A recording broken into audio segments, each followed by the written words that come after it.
up, everyone? Welcome to Level 7. You're listening to the Agents of Fandom podcast. I am your host, TJ Zwarich, joined as always by my co-host, Garrett Blaney. Garrett, how you doing? I'm good. Trying to fix my chair, and I was a little bit too jacked forward, and then it just shot me backward. It was a little bit awkward, but I'm good. It was kind of a wild day for me at work. I was doing a lot of work, and then some unexpected stuff happened today. So I guess we're going to cover that, and then talk about some She-Hulk, which I'm excited about.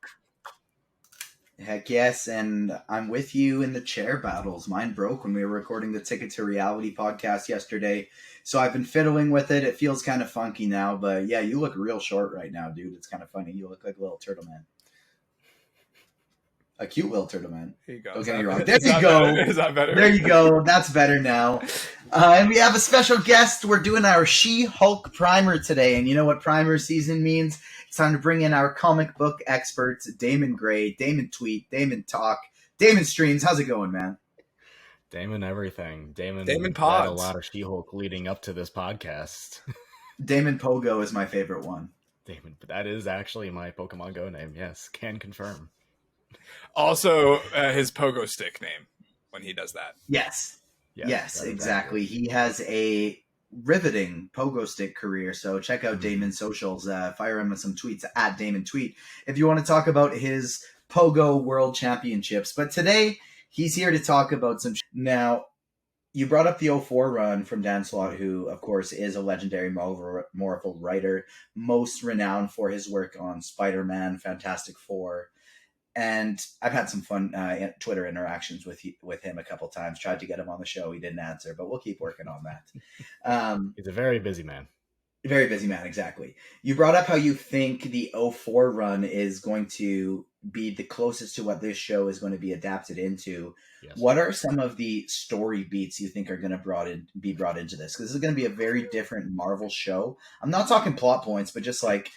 introduce us to who not necessarily She-Hulk is, but who Jennifer Walters is. Well, I don't think we're going to see her be summoned by the Beyonder and everyone to be like the galaxy's judge. Don't think that Secret Wars is coming. I'm going to go out on a limb and agree with Damon. Is happening is with Titania. I think Titania, we know Titania is going to be involved in this, and she plays a role towards the end. And I will just say this out loud because I know this is probably not going to happen in the show. At the end of the run of the 04 slot run that you should read, regardless of me telling you what's going to happen, she gets the power of an Infinity Stone. It's the Power Stone. She's essentially given it to beat She-Hulk with it. She-Hulk has no idea how to beat this woman with the Power Stone at all, period. So what does she do? Well, comic books are canon in the Marvel Universe. Everything that happens in a comic is written in a comic in the Marvel Universe. It's essentially an autobiography of things that have happened. So her and her assistant go down to a comic book store to find out ways on how to defeat Titania. I need for the finale of this show for Titania is somehow like she needs to find a way to beat her, or if it's not Titania, whoever. I need Jennifer Walters to sit down and watch the entire MCU. Figure out how she can beat her final villain by sitting down, recognizing she is in the MCU, being watched as a show because she breaks the fourth wall, and be like, oh, this is how Captain America beat Red Skull. Oh, this is how Thor beat the Dark Elves. The entire thing. I need that. I love it, and I think there could be some really cool moments tying back to the first Incredible Hulk movie, and just her even being like, is this canon? Bruce doesn't even look like that anymore.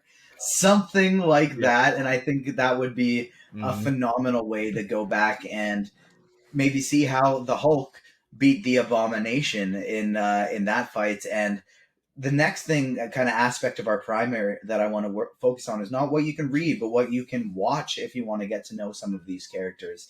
And one of the first things, of course, is the Incredible Hulk movie with Edward Norton. Even though it's tough to get super into it just because it's not the same Hulk, and they obviously pivoted in a lot of ways since, but it's not a bad movie. It's a pretty enjoyable movie. It's pretty rewatchable as well. And so the other one, that's where we start the MCU, of course. That's the second title.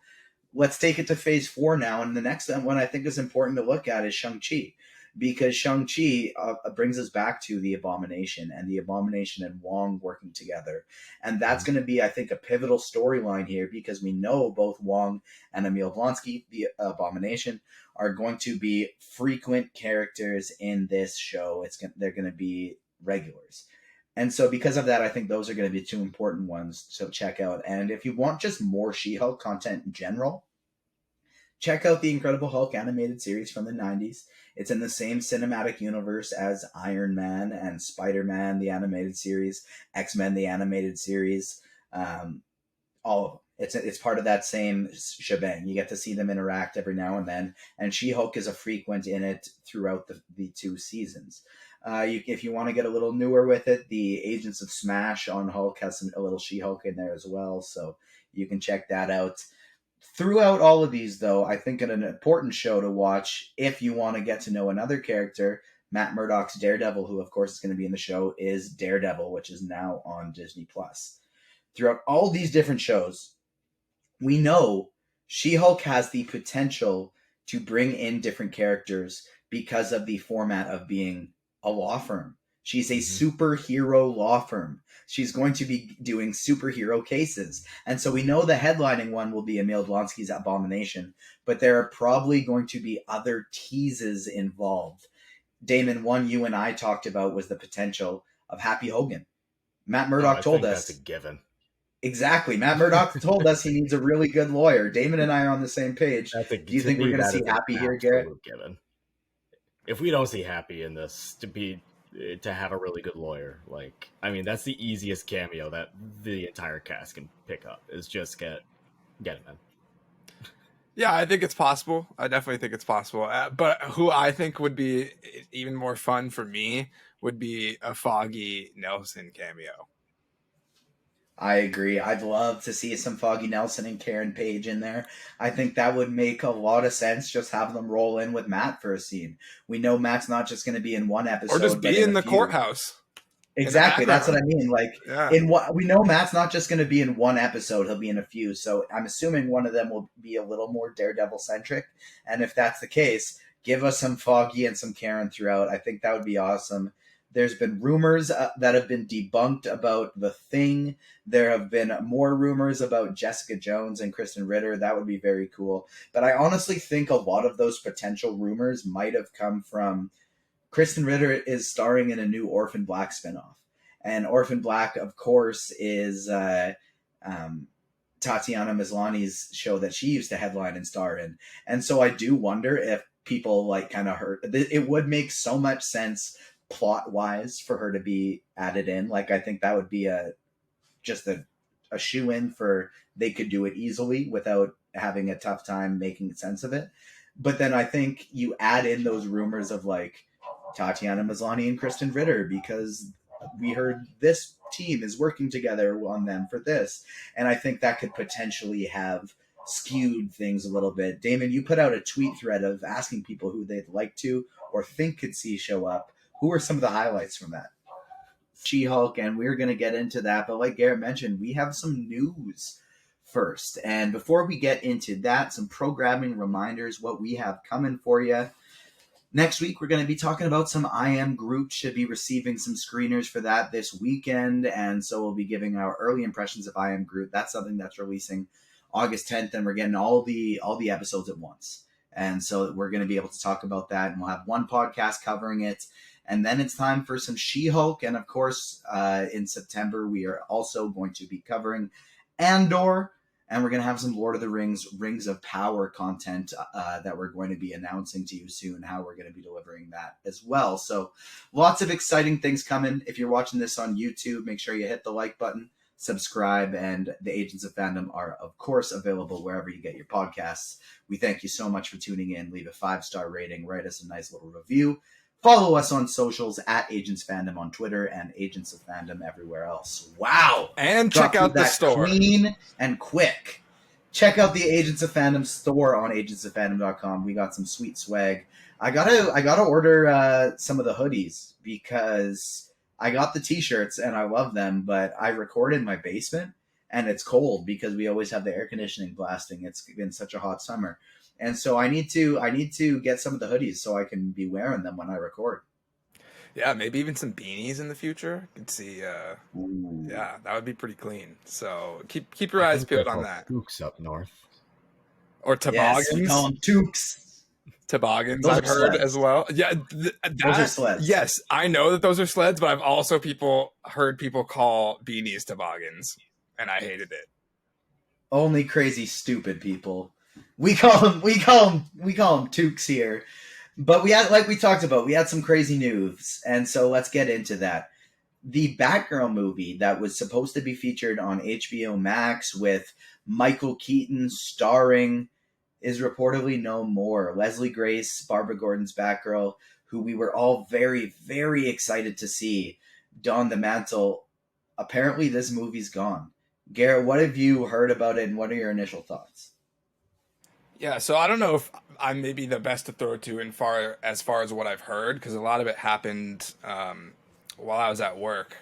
I'm bummed about it. Certainly, it's definitely a little bit worrisome, but I would like to kind of play out how the story went down in my eyes. So I believe the first to report on it was the New York Post, and we are in a bunch of group chats with a bunch of like press colleagues, TJ, and I saw my phone lighting up, and I looked over and didn't open any of them, but saw like a bunch of our colleagues were like, Batgirl is getting canceled. What's going on? And then everyone was like, no, let's wait for another outlet to confirm it. And then pretty soon after that, The Wrap came out and said, we hear from our sources, that the Batgirl is scrapped. Still, I heard in all the group chats, let's hold off a little bit. Let's wait until another outlet confirms it. And then the Hollywood Reporter released their article, and everyone just started to be like, "Oh, this is, I think, true. This is probably true." And then from there, I believe it was Variety and then Deadline who corroborated the story. So yeah, even the press world was very shocked at this news as it developed, and it's wild to me. I said it, briefly off camera before we were recording, but it's crazy to me to hear that Warner Brothers and DC are canceling a movie, and that movie's name isn't The Flash. Um, if you're gonna cancel any movies, that needs to be the first and foremost movie that you cancel, regardless of the price tag of what it took to make that movie. Because now what they've done is they've just lumped themselves into another press shitstorm after the stuff about the Snyderverse came out, and then all the stuff that's happened. So now we've just created another shitstorm, and now I'm hearing that it's because of a tax break. Like that it was to like save money, and that was the most financially sound route, which I just don't agree with at all. And I've seen Yeah, colleagues say on Twitter, like, why would any creative want to put their hat in with WB at this point when their movie can be done and in post production and just be eliminated from the ether just like that? yeah, that's the crazy thing, right? Is it's $100 million project that's was done. Like it's not like it had lots to go. Like it was done. And if the tax break things are true, that is just ridiculous. And I agree. Like, why would any other creators want to be working with them? The other kind of thing being floated around as to why is it was just really, really bad. Apparently the story wasn't strong. Apparently the Michael Keaton stuff was getting overblown and he was barely in it and not even integral to the story. And so now my crazy ADHD theory brain kind of looks at the lump sum of all of this and kind of goes, the Flash is in a wreck, for obviously all the reasons related to Ezra Miller, and of course it got delayed, and so it being delayed brings Aquaman before it. With Aquaman before it, all of a sudden we're hearing, yeah, no more Michael Keaton in Aquaman, and it's going to be Ben Affleck's Batman. Then no more Batgirl, which was going to be the other big movie featuring Keaton. Now, we also heard that The Flash is going to be getting a very abrupt final season, season 9 on the CW. Grant Gustin's Flash is going to be ending after 13 episodes as opposed to an elongated season. I'm wondering if the entire plan, this is just a straight theory I thought up today that I have absolutely no backing to, but like I'm wondering what if the plan is now to actively scrap the back half storyline of the Flash movie, insert some Grant Gustin into that role, and kind of switch things up a little bit. Damon, what do you think of that idea, and what's your read on this situation? I mean, look, everything with the Flash and everything with Warner Brothers right now is just kind of a mess, as you said. I don't really know how they can save that movie, and honestly, the entire DC franchise as a whole, because it's just like all over the place. You have something as successful that was the Batman, right? Wildly successful, received great reviews, everyone loved it, and now we go back into this. We have rumors of what's going to be going on with HBO Max, what's going to be going on with them merging with Discovery Plus and all that stuff, right? So I just don't understand why you'd have a movie that was initially supposed to go on that streaming service. You're still trying to bolster up a streaming service at this point, right? As a business. And then you turn it and say, oh, it's going to be a cinematic release. Then you turn it again and it's dead. That's the thing that like just boggles my brain with all of this. And I don't understand, as Garrett said, that if you're going to cancel a movie, why it's not The Flash and just everything around it and just completely rewrite that. Just rewrite that movie. Or if you're not even going to rewrite the movie, take everything with Ezra out, put whoever you want in that role in, and just do that. Yeah, and that's something we talked about earlier, is the potential ability to pivot to Wally West in the future, because that's probably the more popular Flash character regardless. And if there's anything long-term positive from a fan standpoint that maybe we get, is I hope now that the next Bat-related project outside of the Batman universe would maybe be some Batman Beyond-related content. But the biggest overall takeaway is this just sucks for the people involved.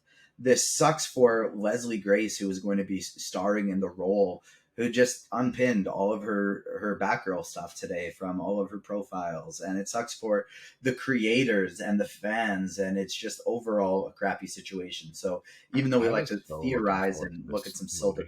Sorry?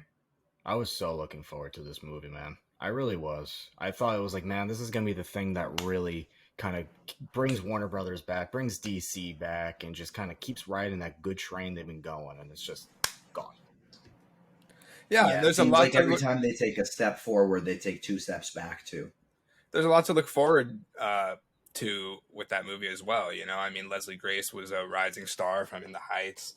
J.K. Simmons is beloved. Michael Keaton is pretty loved. Brendan Fraser is the star of the internet these days. So regardless of the strength of the story, like, you would have made your money back. And also it kind of like, I understand that it's different leadership at play, but you let a fan base strong arm you into releasing like essentially a director's cut of a movie that you poured extra millions of dollars into specifically to release on a streaming service, and you're placing that above this movie because you won't even release this on the streaming service. And that brings into questions the other rumors that have been going out, is if HBO Max is even in the long-term plans anymore, if that's something that could potentially be folded into Discovery Plus.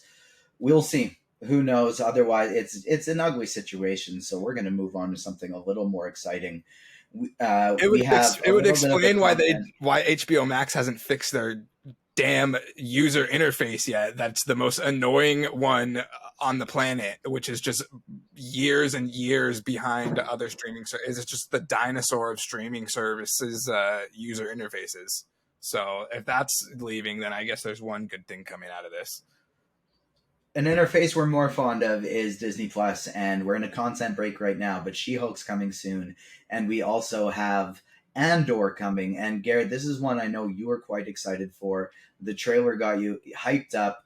We have some of our friends from Streamer and some of our friends from comicbook.com who are going to be joining us to talk Andor.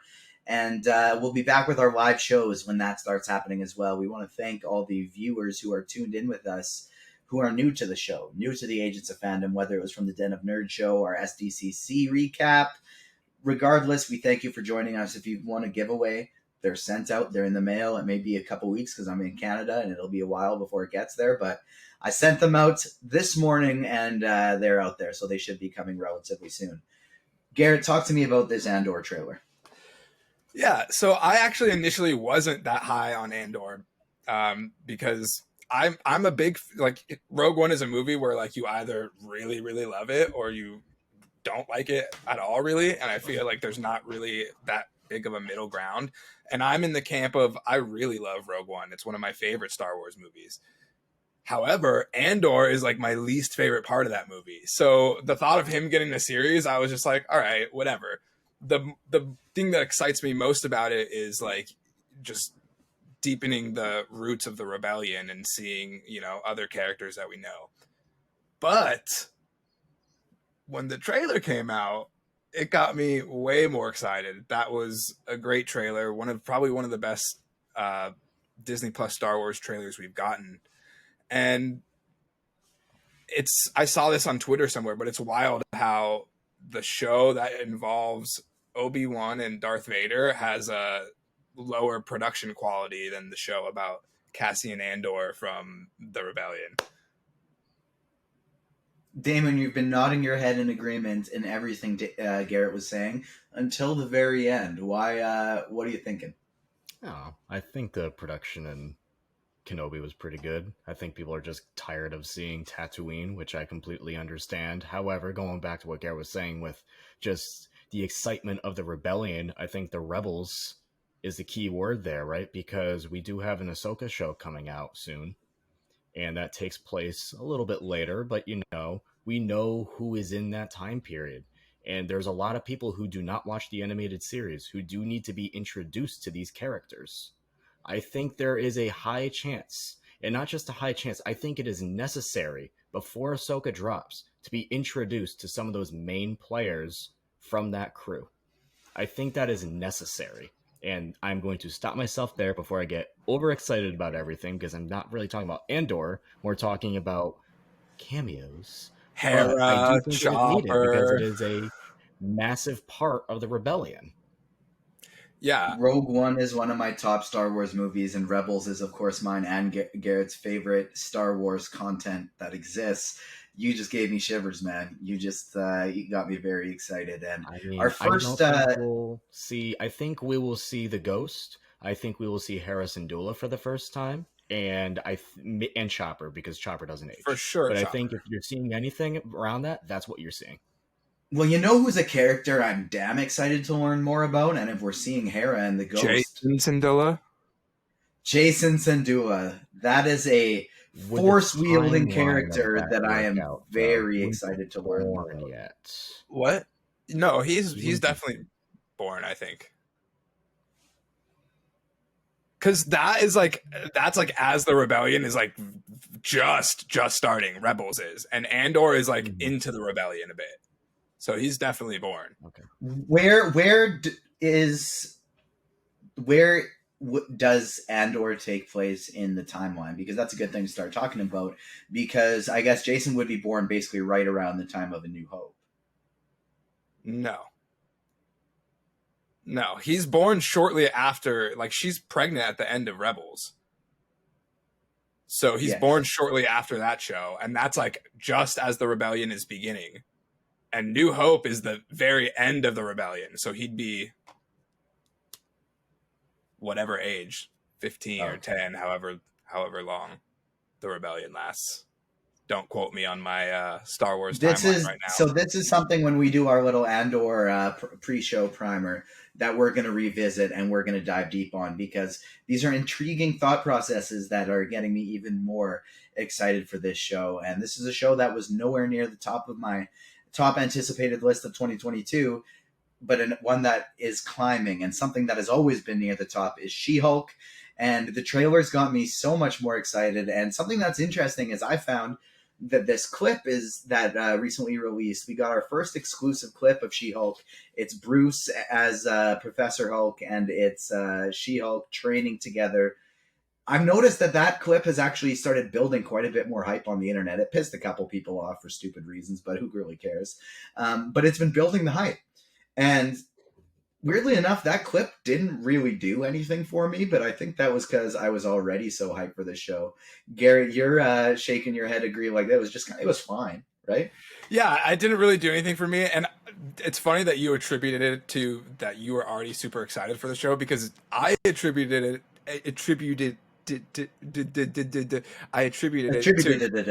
to myself not being that big of a drinker. So I was like, oh, sick perk. Like, out of all the perks, that's the one you pick? Like, yeah.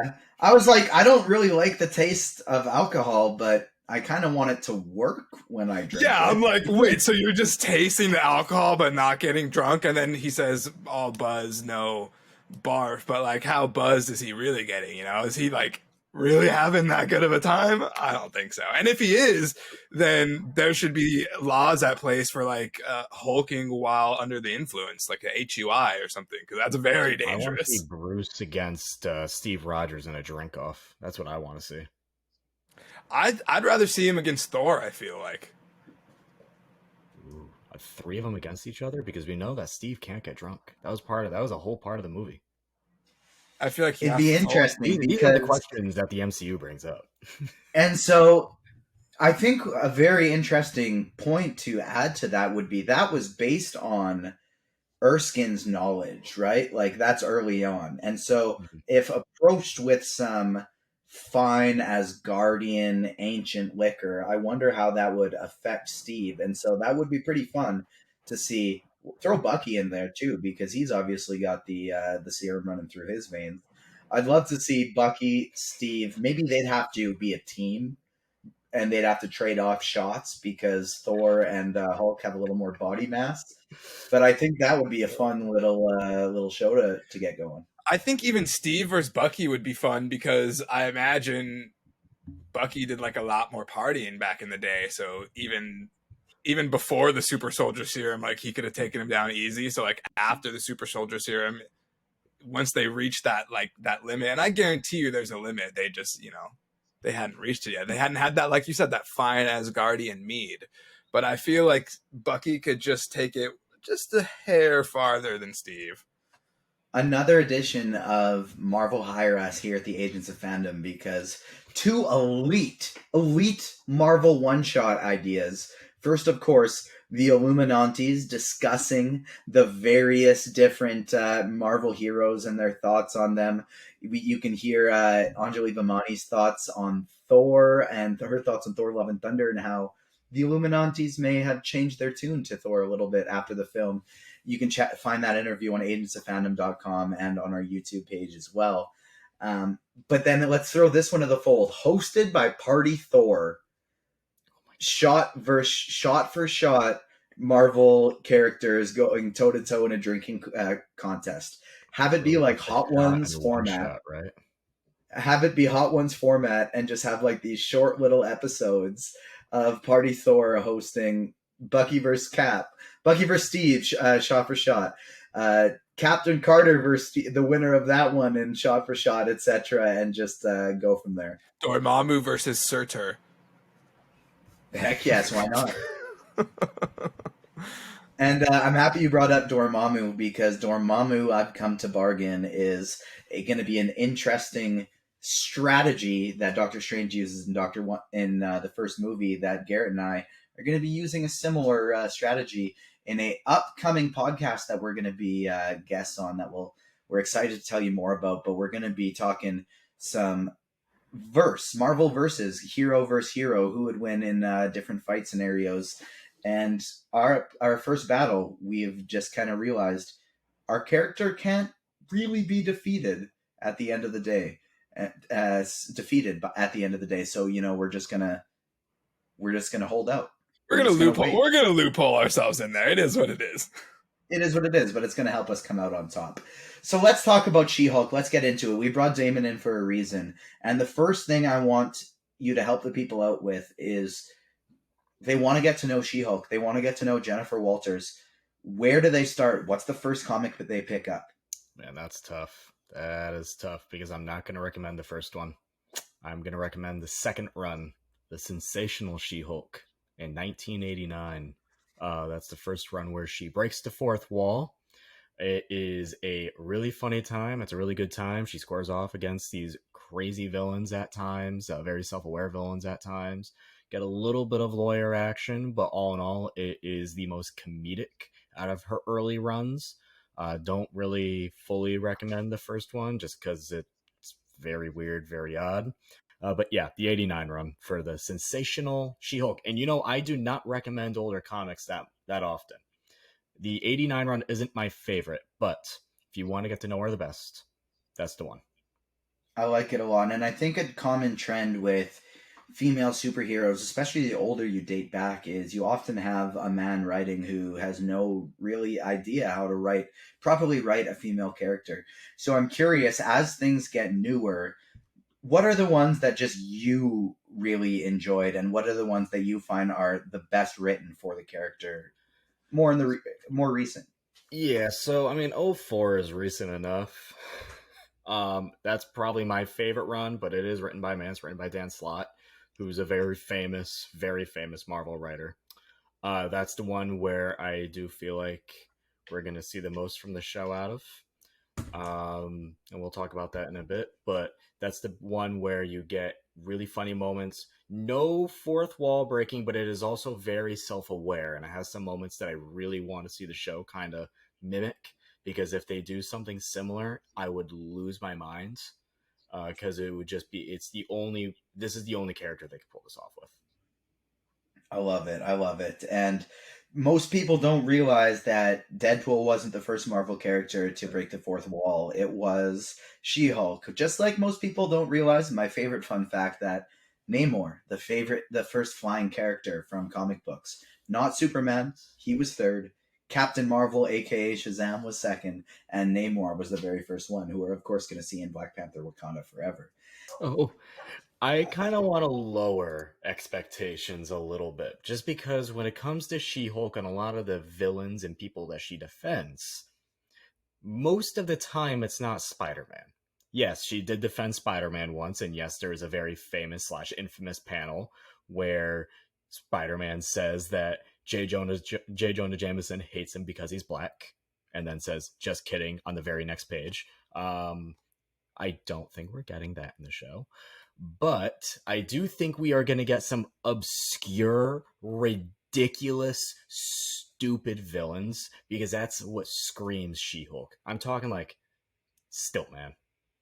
I'm talking like the Toad Frogman. I'm talking man elephant. Not even elephant man elephant. Like just the most obscure of obscure F-tier villains are probably going to make an appearance in the show.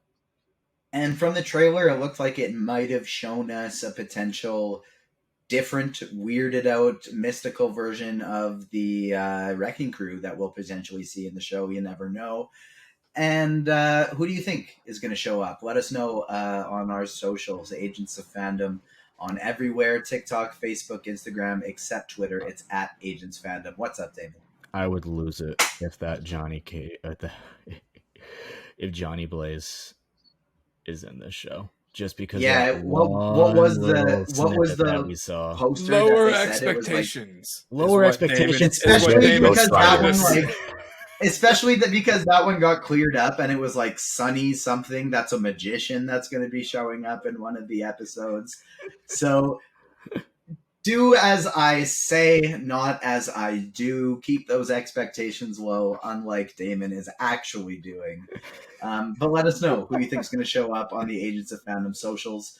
www.agentsoffandom.com is where we're going to have all kinds of She-Hulk content coming, and you can check out the Agents of Fandom store. Give me one of the bros. That's what I want to see. Give me one of the bros on the podium.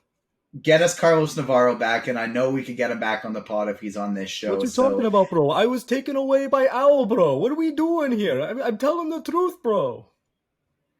David, how many times are you going to cut me off when I'm doing the required readings that I have to do? Always. Every time, apparently.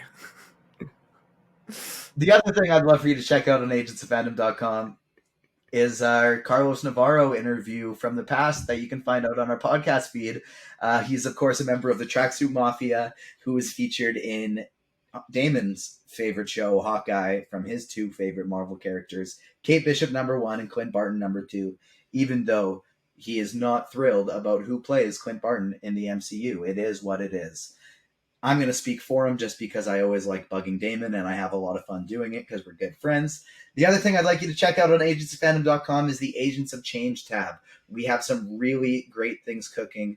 Lily on the Agents of Fandom leadership team leads the charge on the Agents of Change, and we have some really strong social justice initiatives, starting out with raising awareness, but we're going to be doing some interesting projects coming, so make sure you check that out as well.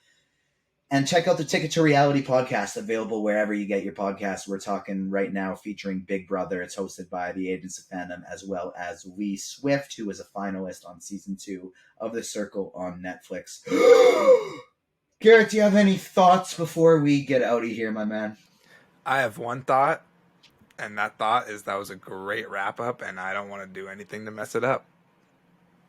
Thank you so much. We also want to thank our amazing producer, Ruben, who's producing all kinds of podcasts, firing us out some great graphics. And I always just bother him for clips to get things down. And I give him a hard time. He gives me a hard time back. And it's a good time. It's a great time. It's similar to the relationship we got going here with Damon. And so it's Rapalda on socials is where you can find him. Damon, where can the people find you? You can find me at Damon Tweet, at Damon Talks Comics. That was a good one. Those are the two places. There it is. And the other thing I'd love for you to check out is on Twitter, we just recently reposted Remnant Falls. You can find the Indiegogo link for Isaac Joel, Agents of Fandom writer, his upcoming new film, maybe produced here by the Agents of Film production company that we're starting up here. So make sure you check that out. And Isaac has some awesome YouTube videos he's going to start putting up here as well. First one being his Bullet Train review. So make sure you check out our YouTube page there. Giveaways have been sent out. You know where to find the socials. Hit the like button, follow, leave us all kinds of nice things. We're out of here. Thank you so much for joining us. Peace. Peace.